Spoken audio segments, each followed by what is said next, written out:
قال النبي صلى الله عليه وسلم أول من يدعى إلى الجنة الذين يحمدون الله بالسراء والضراء আল্লাহর রাসূল সাল্লাল্লাহু আলাইহি ওয়াসাল্লাম বলতেছেন, ও দুনিয়ার মানুষ, কিয়ামতের দিন ওই ব্যক্তিকে জান্নাতের দিকে আহ্বান করা হবে। আউয়ালু মান ইউদআ ইলাল জান্নাহ, পয়গম্বর বলেন ওই ব্যক্তিকে জান্নাতের দিকে সর্বপ্রথম আহ্বান করা হবে, সর্বপ্রথম জান্নাতের দিকে ডাকা হবে।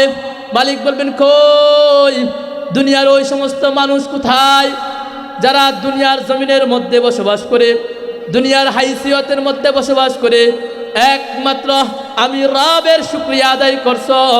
দুনিয়ার জমিনের মধ্যে থাকার পরে যেই শ্রেণীর মানুষগুলাম সুখে এবং দুঃখে সর্বহালতে আমি রবের শুকরিয়া আদায় করছ, তোমরা আসো, তোমরা আমার জান্নাতে প্রবেশ করো। হ্যাঁ, কিয়ামত কেমন ভয়ঙ্কর হবে জানেন নি? একটা ভয়ঙ্কর হবে। আল্লাহ তাআলা সূরা হজের মধ্যে বলতেছেন কেমন ভয়ঙ্কর হবে। ইয়া আইয়ুহান নাসু তাকু রাব্বাকুম ইন্না যালযালাতাস সাআতি শাইউন আযীম ইয়াওমা তারাউনাহা কুল্লু মুরদিআতিন আম্মা আরদাআত ওয়া তাদউ কুল্লু যাতি হামলিন হামলাহা ওয়া তারান নাস সুকারা ওয়া মা হুম বিসুকারা ওয়ালাকিন্না আযাবাল্লাহি শাদীদ। আল্লাহ বলতেছেন, ইন্না যালযালাতাস সাআতি শাইউন আযীম, ও দুনিয়ার মানুষ, আমি আল্লাহর সেই ভয়ঙ্কর আওয়াজটা কিন্তু শাইউন আযীম, এক ভয়ঙ্কর বিকট একটা আযাব হবে, ভয়ঙ্কর একটা আওয়াজ হবে। সার শব্দটা ভয়ঙ্কর হবে। কই কেমন ভয়ঙ্কর হবে জানো রে? আমি যে এই গোটা পৃথিবীটা সৃজন করেছি, এই গোটা পৃথিবীতে সৃজন করতে যতটুকু সময় লাগছে, এই গোটা পৃথিবীটা ধ্বংস করতে এক মুহূর্ত সময় লাগবে না, লাগবে নি? কত কয়েকদিনের ঘূর্ণিঝড় দেখছেন নি? তামা হয়ে গেছে, কয়েক সেকেন্ডের ঘূর্ণিঝড়।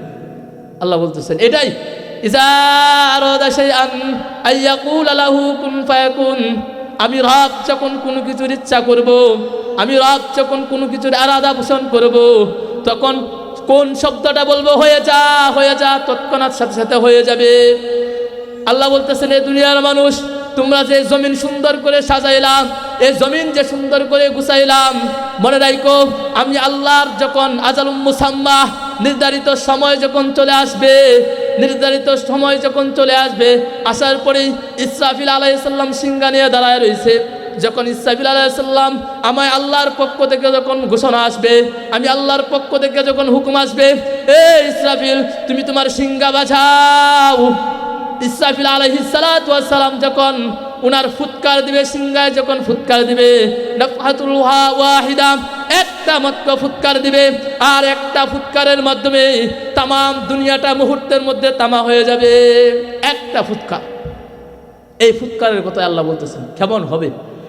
কই ফুৎকারটা এমন হবে, বলতেছেন যে ইয়াউমা তারাউনাহা কুল্লু মুরদিআতিন আম্মা আরদাআত, ও দুনিয়ার মানুষ, আমার ফুৎকারটা এমন হবে যে প্রত্যেক গর্ভধারিণী মা তার সন্তানকে নিক্ষেপ করে দিবে, ফেলে দিবে, সন্তানের খবর থাকবে না। ওয়াতাদাউ কুল্লু যাতিন হামলাহা, ওয়াতাদাউ কুল্লু যাতি হামলিন হামলাহা, প্রত্যেক গর্ভধারিণী মা তার গর্ভকে ফেলে দিবে, গর্ভের কথা কোনো হুঁশ আসবে না। তারপরে আল্লাহ বলতেছেন, ওয়াতারান নাসু সুকারা, এ দুনিয়ার মানুষ, ইসরাফিল আলাইহিস সালাম যখন সিংহায় ফুৎকার দিবে, ফুৎকার দেওয়ার পরে তামাম দুনিয়াটার অবস্থা এমন হবে, সমস্ত দুনিয়ার মানুষ এই সিংহার ফুৎকারের আওয়াজে দৌড়াদৌড়ি করতে থাকবে, আর হয়রান হয়ে যাবে, পেরেশান হয়ে যাবে। এই আওয়াজ কোথায় থেকে আসে? যে আওয়াজ, এটা আবার কেমন আওয়াজ?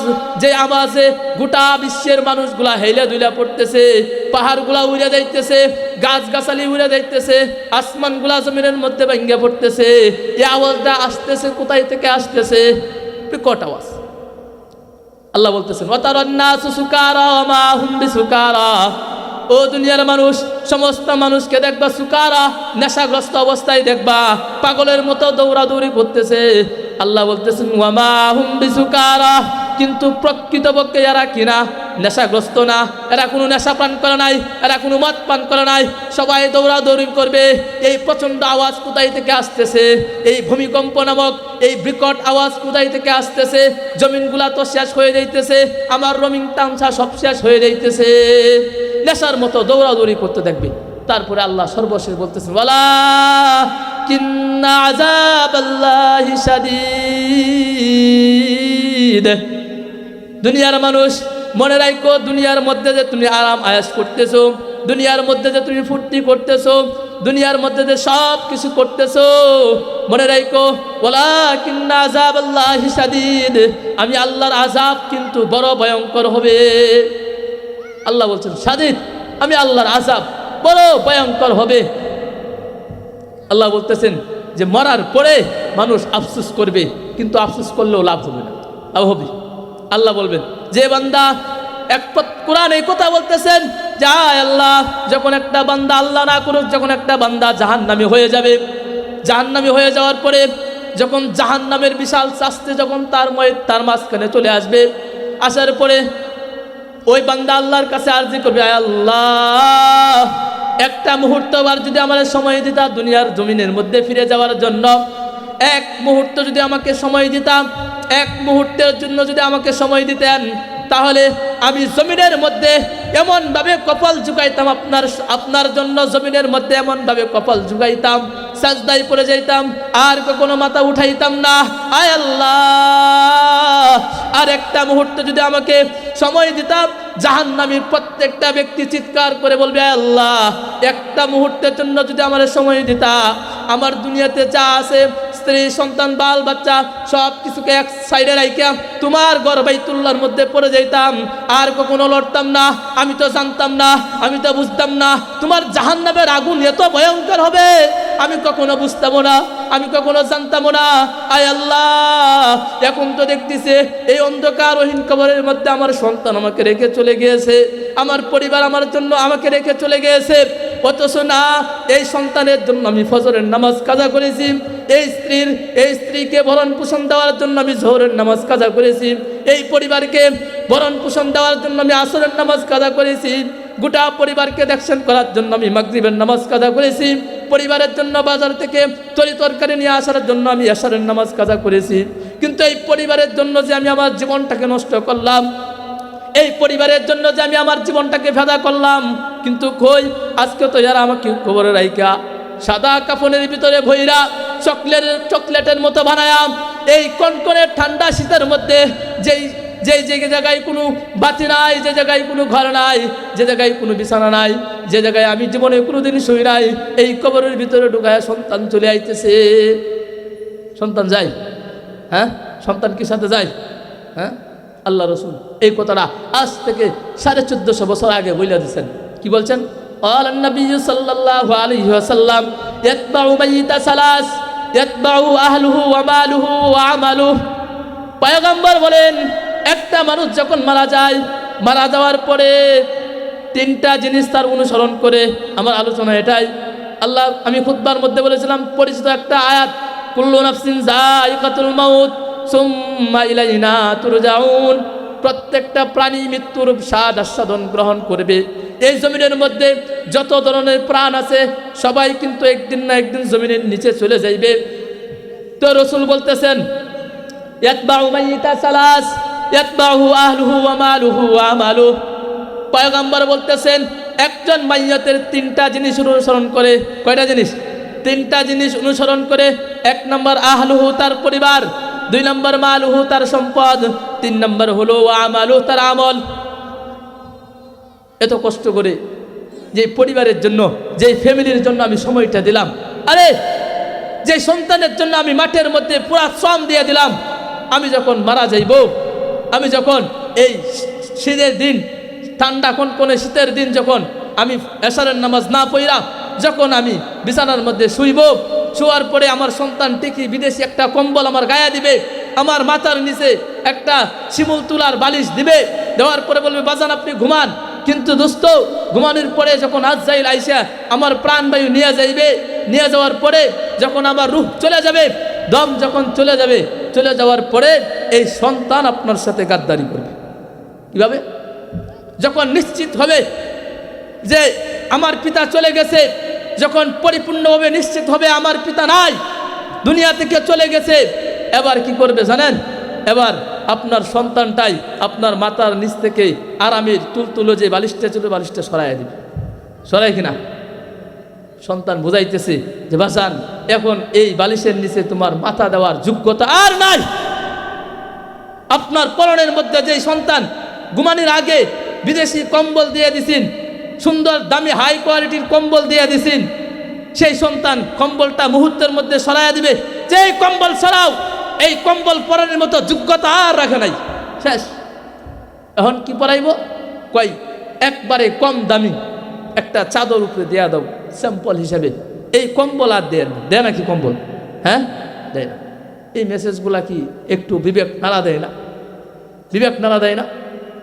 যে পালঙ্গের মধ্যে ঘুমাইলাম, 20,000 30,000 টাকার দামের খাটের উপর ঘুমাইছি, আরামের জাজিমের মধ্যে ঘুমাইলাম, যখন নিশ্চিত হবে পিতা দুনিয়া থেকে চলে গেছে, এবার বলবে আরে তাড়াতাড়ি আমার পিতাকে এই পালঙ্ক থেকে নামাও, নামায় শক্ত একটা দাড়ি বিছায়া দাও, এই দাড়ির মধ্যে আমার পিতারে শোয়া দাও। হ্যাঁ, যখন বুবাহালার কেউ মারা যায়, আমি রাজবলাকান্দা থেকে আস্তে আস্তে দেখি ওনারে পালঙ্ক থেকে নামায়া শক্ত মাটির মধ্যে শোয়া দিছে। পালঙ্কের মধ্যে আইসার পায় না, রাখে না। কয়েকখন বোধ হয়ে গেছে, এখন তার বডির দাম নাই। কেন দাম নাই? কয় এখন আমার বাবা আর আমারে কিছু দিতে পারবে না। হ্যাঁ, এখন আমার বাবা আমারে টাকা দিতে পারবে না, এখন আমারটা আমারই যেহেতু করতে হইব, রাইখে লাভ নাই, তাড়াতাড়ি জানাজার ব্যবস্থা করুন। জানাজার ব্যবস্থা করার পরে এবার যখন ঘর থেকে বাহির করে গোসল দেওয়ার জন্য, গোসল দেওয়ার পরে যখন বাহির করে তো বাহির করার সময় গোসল দেওয়ার পরে কি আর ঘরে আনে? হ্যাঁ, আর ঘরে আনে? আর ঘরে আনে না, শেষ। এটাই শেষ সময়, আর আপনারা ঘরে আনবে না। যদি মেঘ হয়, জ্বর হয়, ঝাপটা হয়, বৃষ্টি হয়, জ্বর তুফান হইলে উপরে সামিয়ানা ঠাঙ্গাও, ডেকোরেশন ফিট করো, আর ঘরে আনা যাবে না, সে এখন ভূত হয়ে গেছে, শেষ। হ্যাঁ, এরপরে জানাজার পরে এবার আপনার কবরের দিকে নিয়ে দিতেছি। বাদশাহ হারুন রশিদের ছেলে এই নসিহতটা করছেন, ইজা হামালতা ইলাল কুবুরি জানাজাতান ফালাম ফাইন্নাকা বাদাহা মাহমুলুন। ও দুনিয়ার মানুষ, যখন তুমি একটা মসজিদের কাডুল্লাহ, যখন তুমি মসজিদের পালকি কবরের নিজের খাদের মধ্যে বহন করো, ফালাম ফাইন্নাকা বাদাহা মাহমুলুন। ও দুনিয়ার মানুষ, মনে রাখো, এরপরে কিন্তু তোমারে ওই পালকিতে ঘুমাইতে হবে, এরপরে কিন্তু তোমারে ওই পালকিতে ঘুমায়া কবরের দিকে যাইতে হবে। এটা বলে দিচ্ছে বাদশাহ হারুনের বাদশাহ সেকান্দার যখন মারা যাবে।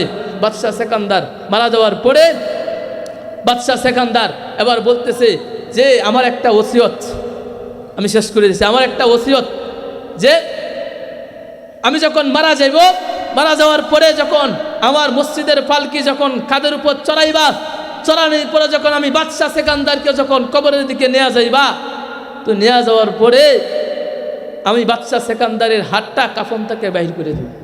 কয় এই নসিহতকে কয় সমস্ত দুনিয়ার মানুষকে বুঝাইব। কি বুঝাইব?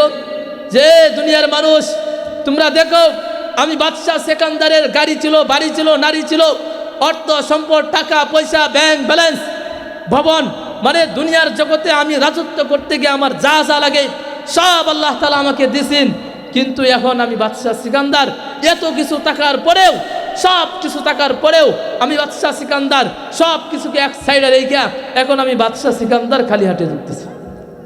তোমরাও মনে রাখো, তোমরাও যারা দুনিয়ার ভোগ বিলাসের ভিতর ঢুকতেছ, সময় একটা আসবে তোমরাও কিন্তু ঢুকবে। তো রসুল, আমি শেষ করে দিচ্ছি, রসুল সর্বশেষ বলতেছি, ইয়াতবা মাইয়িতু সালাস, যখন মাইয়াতে তিনটা ব্যক্তি তিনটা জিনিস অনুসরণ করবে, দোস্ত, সম্পদ এবং মাল এবং পরিবার, দুইটা জিনিস রসুল বলতেছেন ফায়ার জিউ ইসনান, দুইটা জিনিস তার থেকে ফিরে আসবে। দুইটা জিনিস কি যায়? যখন আপনি যখন মারা যান, মারা যাওয়ার পরে আপনার পরনে যে কাপড়টা আছে, দামি কাপড়টা খুইলা দেয়, খুইলে একটা কাফনের কাফন পরাইয়া দেয়, যেটা একজন এমপিকেও পড়াই, একজন মন্ত্রীকেও পড়াই, একজন ভ্যান চালককেও পড়াই, একজন ভিক্ষুককেও পড়াই, সেই কাফনটা আপনাকে পরাইয়া দিবে। পরাইয়া দেওয়ার পরে কি পকেট দিয়ে দেয়? পকেট তো দেয় না, কোনো মাল দেয়? মাল দেয় না। রাসূল বলতেছে ফায়ারজু ইসমান, দুইটা জিনিস তার থেকে ফিরে আসে। একটা কি, কই তার সম্পদ তার থেকে ফিরে আসে, সে খালি হাতে কবরে যাইতেছে। 2 নম্বর কই ওয়াহলুহু, তার পরিবার যখন কবরে রাখে, কবরে রাখার পরে বাস দেয়, বাস দেওয়ার পরে আবার সন্তান বলে ওরে ভালো কইরা মাটি দাও, এমনভাবে পায়রা পায়রা মাটি দেয় যাতে দুনিয়ার কোনো আলু সে দেখতে না পায়, তারে ভালো করে মাটি দেওয়া দাও। মাটি দেওয়ার পরে সন্তান ফিরে আসে। রাসূল বলতেছেন ফায়রাজু ইসনান আহলুহু ওয়া মালুহু, তার সন্তান এবং তার পরিবার ফিরে আসে। ওয়ায়াবকা ওয়াহিদুন, একটা জিনিস তার অবশিষ্ট থাকে, সেটা হলো আমালু, তার আমল। একটা জিনিস তার থাকে, একটা জিনিস তার থাকে, সেটা হলো কি, আমল। এজন্য দোস্ত, আল্লাহ তাআলা এই জমিনের মধ্যে, আলোচক চলে আসছে, আল্লাহ তাআলা এই জমিনের মধ্যে আমাদেরকে অল্প সময় দিছে। আমরা যদি একটু সময়, আমি ওয়াজ করতেছি না, একটু সময় যদি আজকের এই মাহফিল, উলামায়ে কেরামের এই মাহফিল শোনার পরে বাড়িতে গিয়া নিজের আয়নার সামনে দাঁড়ায়া একবার জিজ্ঞাসা করে, এ আব্দুর রহমান, এ আব্দুর রহমান বল, আয়নার সামনে নিজেকে দাঁড় করা যদি বলেন যে আমি কি নিয়ে আসছে আর কি নিয়ে যাই, আল্লাহ আমার এই সংক্ষিপ্ত সময়ের জন্য বানাইলই কেন, বানানোর পরে আমি আল্লাহর কি ইবাদত বন্দেগী করলাম, আমি আল্লাহর জন্য কি করলাম, সারাদিন আমি আল্লাহর কুদরতি কদমে একটা সাজদা দিতে পারি নাই, সারাদিনে আমি আল্লাহর কুদরতি কদমে একটা মাথা ঝুঁকাইতে পারি না, আমার মতো হতভাগা, আমার মতো নাকুজ বান্দা এই জমিনের মধ্যে আর কেউ নাই। এই জন্য আজকের এই মাহফিল থেকে সবাই আলোচনা শুই না আল্লাহর কাছে যদি তওবা করতে পারেন, আয় আল্লাহ, জীবনে যত গুনাহ করছি আর না করছি, আজকের এই সম্মেলন থেকে আমি দৃঢ়ভাবে প্রতিজ্ঞা করতেছি আর জিন্দিগিতে গুনাহ করব না। আয় আল্লাহ, আপনি আমার জিন্দিগির গুনাহ মাফ করে দেন। নিজের গুনার উপর লজ্জিত হয়ে যদি চোখের পানি ফেলাইতে পারেন, আল্লাহর কসম, আল্লাহর কসম, আল্লাহ আপনাকে মাফ করেই দিবেন। আল্লাহ তাআলা আমাদেরকে উক্ত কথার উপর বোঝা আমল করার তৌফিক দান করুন।